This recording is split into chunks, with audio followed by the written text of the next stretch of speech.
The runways are all fun and games until we get down to the nitty-gritty. And what's that? The price. Luxury pricing is obviously a huge part of the conversation when we're talking about luxury fashion brands. Why? Because especially over the last 5 years, the pricing has been irregular. And the pricing not only determines obviously what we can look forward to and plan for, but also how these brands are positioning themselves in the market. So I've managed to get my sticky little fingers on some spring summer 2026 collection pricing. I've got Versace, a little bit of Dior, Chanel, Fendi, Givenchy, Chloe, and Gucci. I wanted to kind of break down the information that I do have, whether we can expect these brands to be selling things for more or less than we're used to, and what that means for their position in the market. Guys, if you're new here, my name is Cassie, and I'm a self-diagnosed luxury addict. I put out videos on Mondays, Wednesdays, and Fridays. So if you like luxury fashion, then you're probably gonna love it here. So down there, subscribe, turn on the bell, become a member of our luxury addicted family. When are we going to rehab?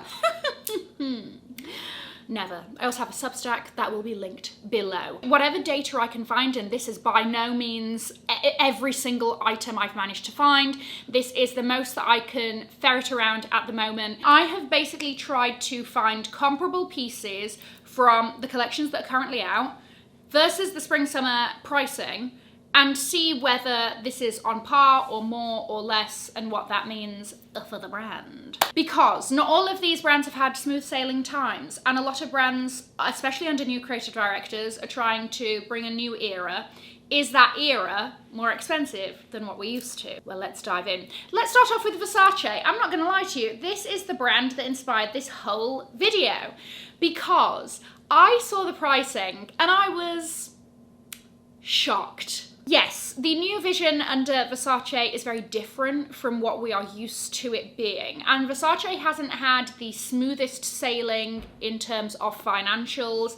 Earlier this year, they shared that part of their strategy would be to lower the price of things like the Versace silk shirts and introduce cheaper sort of bag ranges to get that aspirational customer back in. Because Versace as a brand is a brand that needs the aspirational customer. Not all of these luxury brands are made the same. Hermes can do whatever Hermes wants, because at the end of the day, Hermes has like the craftsmanship, the quality, and the clout to get away with it, and their clients are gonna pay. Not all is the same for other luxury fashion houses, and they each entice a different type of customer, a different type of client with a different type of taste. Anyway, the bags, okay? So the cheapest bag that this collection is offering is like this medium sort of shoulder bag. It's like $1,800. I have tried to compare it not to like the miniest bag. I've tried to compare it to something around that sort of a leather shoulder bag of a similar size that Versace is currently offering, and that's $1,290. So the cheapest bag is 40% more expensive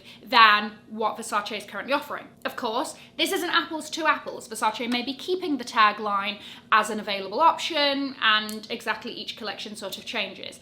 But what I did think was interesting was the most expensive bag being offered is this sort of like leather duffel bag. And there is something called the La Medusa travel bag, which is also a leather duffelish style travel bag. The leather duffel in the new collection is $4,300, and the leather duffel currently available is $1,690. So that's 150% more than something comparable at the moment. The most expensive Versace bag on the US Versace website is a crystal like hard shell clutch for $4,800 for the same price as this duffel bag. But obviously this duffel bag is not like an evening-y special moment that you think would come at, you know, would be on par with that price point. So clearly the bags are much more expensive generally. The shoes, we're seeing a similar kind of trend here. So like, not on too big of a scale. So the cheapest pair is this just like pair of pumps. It's a very boring pair of pumps in my opinion. It's about $100 more than something similar that they're offering now. However, if you look at the more over-embellished, really expensive pieces, they have this embellished version of the pump for $4,450, and the most expensive shoe currently on the website is $1,990. Again, this is 120% more than the most expensive option currently. And then we get into ready to wear, right? So ready to wear, you think of Versace, you think of a silk shirt. So like I mentioned, their strategy at the beginning of the year, they said that like, you know, the silk shirts were around, I would say like the 1,500-y, 1,800-y mark. And then they said that they were going to lower this, so that it was going to be more about the like 1,100. Okay, so a silk shirt in the new collection is 1,790. A shirt from the current collection is 50% cheaper, right? It's 1,200. So it's interesting that they're clearly doing away with the strategy that they were going to, but that also isn't that surprising because they're now being bought by Prada. Keep that part in mind. A denim jacket is looking to be kind of on par with current offerings. The jeans, though, I found very interesting because you're looking at about just under $1,500 for a pair of those. But then they had a really over-embellished pair that annoyingly is not on the US website, but I remember it being £2,000, okay? So you're looking at like 2,800, I would probably say. And they were a denim pair, and then they had all of the studs down the side. So you can kind of see, okay, an embellished pair is more expensive. A pair of printed jeans from the new collection, it's just got these faces on it, is 2,500. So again, we're being scaled up. The priciest dress in the new collection is $26,000. You have to sing it because it sort of like takes the edge off. The most expensive gown on the website is $16,000. So $10,000 more. Prada are in the process of buying Versace. As we know, Prada's pricing compared to Versace generally is a step above. And this pricing, I would say, of the new collection is very much in line with that. We can't even talk about the aesthetics because yes, I do very much see Prada, I do very much see Miu Miu, whatever. Generally, they are scaling the pricing up to match within those other two brands in the portfolio. So that would all make sense. So as annoying as the strategy is, and as somebody who, you know, listen, was I the biggest Versace buyer before? No, but I did buy here and there. I did very much enjoy the aesthetic that it was. This new aesthetic is not for me, and that's fine because my money can now go elsewhere.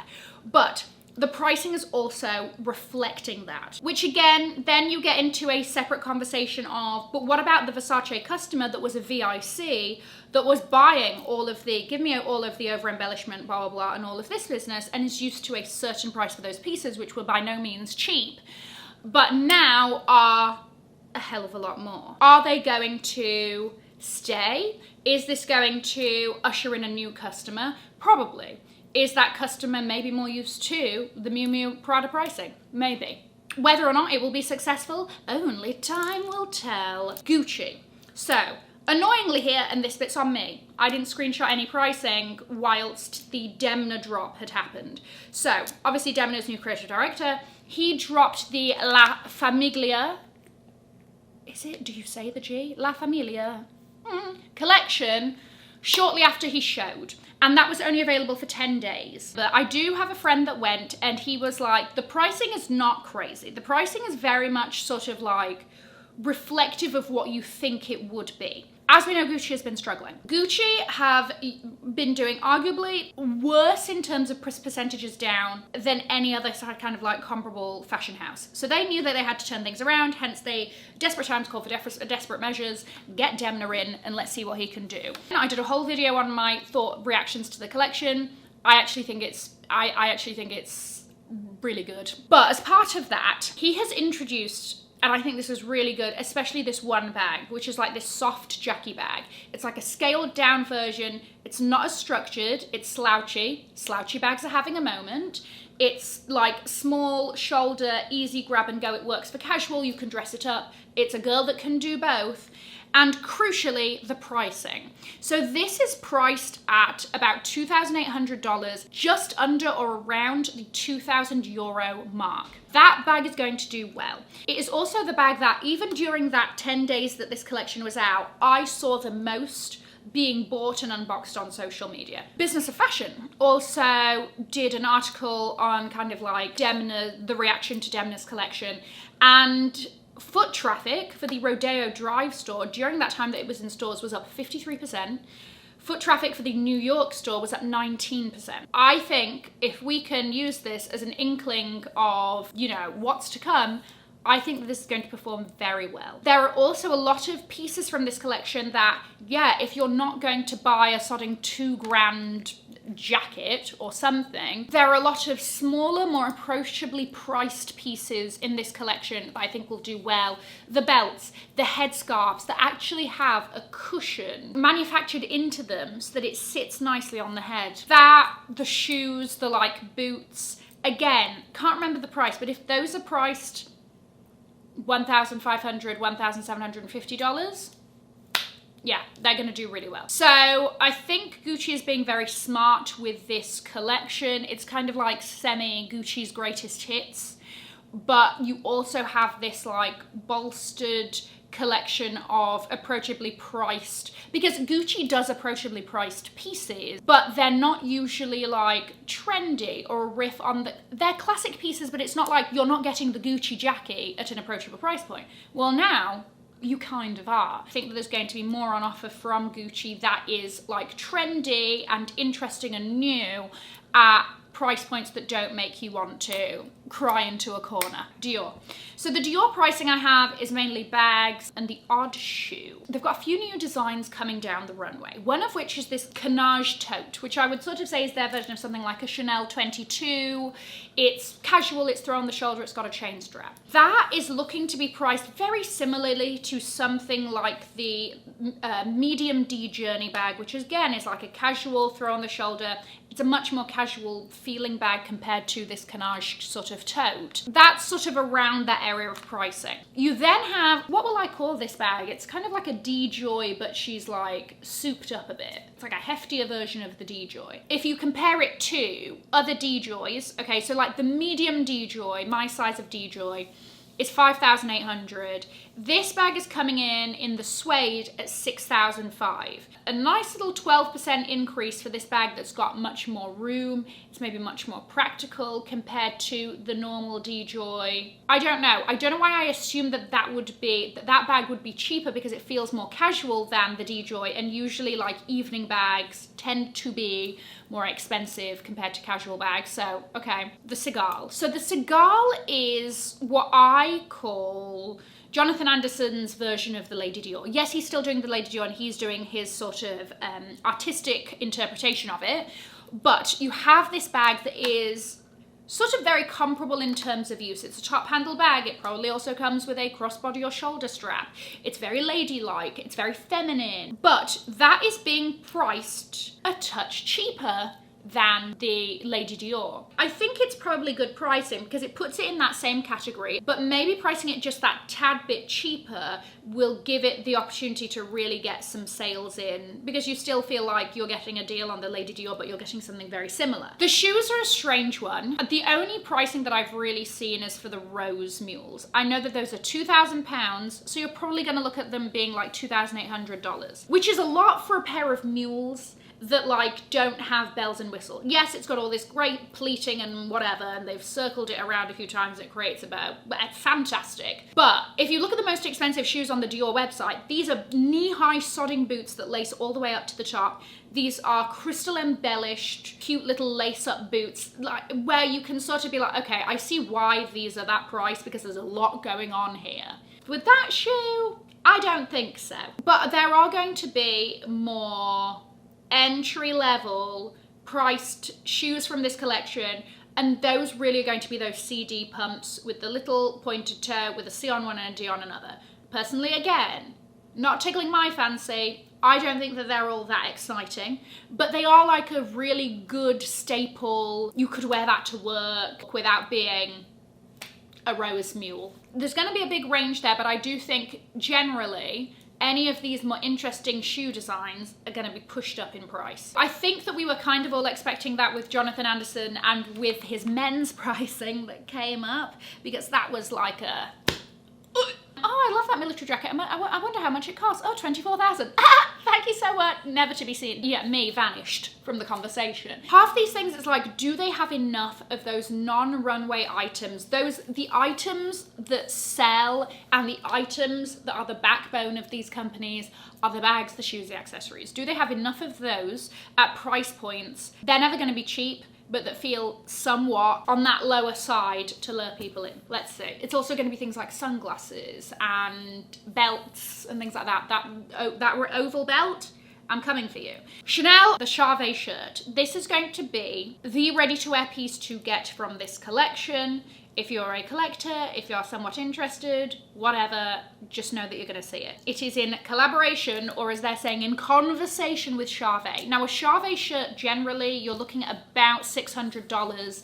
But you can only get them in Paris, only at their one store. It's like a very sort of niche luxury thing. Obviously, the Chanel version has a little Chanel script sort of on the lower rib cage, as it were, and then you have the chain detail that's inside the shirt that gives it some weight and also gives a little bit of a Chanel pop. Fine. So a normal white poplin cotton shirt from the current collection is $3,100. The Charvet one is $4,350 for a white shirt. Just gonna let that sink in. It's about 40% more expensive than the normal versions, but it's, you know, it's a Charvet thing and they don't do collaborations or in conversations with, and it's got this Chanel detail or whatever. So personally, I'm not surprised. It will still be bought, it will still sell. When it comes to Chanel though, they can walk whatever they want down the runway. What are the bags saying? I don't have any bag pricing apart from the fact that the gold flap that is gold plated is $35,000. I've also heard that the crushed reissue 2.55 is going to be about $15,000. Again, that's such a niche bag. It's such a bag that, like, it's going to be for collectors. It's going to be for people who are going to the fashion show. You're not wearing this because you're like, I've got sodding dry cleaning and I just want to, like, have a little bit of a moment as I walk the streets. Understood. And I will circle back when I have more Givenchy. Givenchy, I expected the prices to be very much in line with Sarah Burton's first collection. Her collection is already in stores. The pricing is, I think, I'm talking about the stuff that people are going to buy. I'm talking about the bags, the shoes, the accessories, the like casual ready-to-wear pieces. I'm not talking about the dresses and the coats. Those pieces, I think, are priced around what I would expect, to be honest with you, for Givenchy. I don't think they've gone like massively overboard, except for those like coats and dresses. So I expected her second collection to also be in line. And she's also included a lot of pieces that are carryover from her first collection. It seems like the ballerinas have gone down $70. Interesting, okay. Maybe they've sort of seen how it's gone and they're like, this needs to be priced a slight bit cheaper, fine. But everything else sort of seems in line, to be honest with you. So I have a little bit of the Fendi bag information and nothing crazy here, to be honest with you. I think it's around what you would expect. So obviously this bag is very peekaboo heavy. It's a lot of embellishment. It's a lot of stuff that one would expect would be at higher price points, and you're not wrong, but it's not all doom and gloom. So they're introducing a new bag. It's the Way bag. It's like a suede, some of them were suede, I'm assuming some of them won't be, interpretation. It's like a casual peekaboo bag. It'll also be lighter. This is a bag that personally I'm interested in. If you compare it to the cheapest version of a peekaboo, which is the ICU Mini, which isn't even comparable in terms of size, the Way bag is 22% cheaper. So it is sort of like the introduction to a peekaboo bag. I like that. Like I said, it's bigger, it's more practical, it's going to be lighter, it feels less formal. I think that was a good choice from them. You're looking at about $4,000 for that bag. Then you have something like the beaded baguettes, which you would expect to be a certain price point. You're looking at about 5,500 euros, $7,100.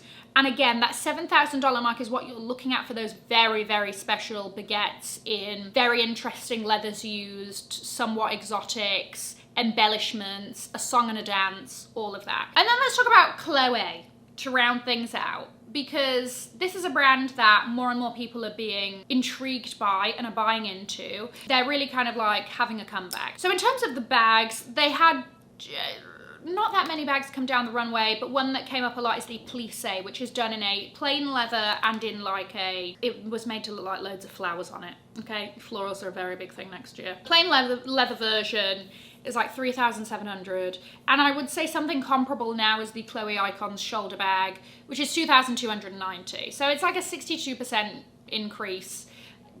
I don't know, because when I look at Chloe bags, I'm seeing some of them go into the sale. I'm seeing some of them do very well, but they're very specific and they're at that lower price point. The floral version of this bag is $6,200. Who's paying $6 for a Chloe bag? Come on. I mean, if you are, like, not for that one. They do like some fun little Minot Dior kind of situations, but not that one. Chloe jelly shoes this year were very popular. They were $590, right? So like it's really quite, in the grand scheme of luxury shoes, it's really like approachably priced, especially for a summer shoe. It's fun, it's plastic, whatever. They're doing a 2026 version, which, yes, it's got a little bit more of a heel height. It's maybe a little less casual, but obviously you could wear it casually. This is 14% more expensive. This is $670. Anything starting with a 6 in luxury shoes that's 3 figures, you're like, oh, okay, you're not 1,000, you're not $985. It's bad, but this is where we are. So again, that kind of fits in line. Again, even though like utility jackets I think are around the same price and all of that, it's almost similar to the Sarah Burton Givenchy stuff, which is, it's sort of the numbers that you would expect, but then some of those bags, I'm like, sorry? Was there anything that surprised you positively or negatively? Especially when it comes to the positioning of the brands like Versace, like Gucci, let me know. I'm going to leave a link to another video over here in case you haven't already seen it. Have an amazing morning, afternoon, or evening wherever you are. And in the words of my father, if you've enjoyed it, tell your friends. If you haven't, keep your mouth shut. I'll see you in my next video. Bye, guys.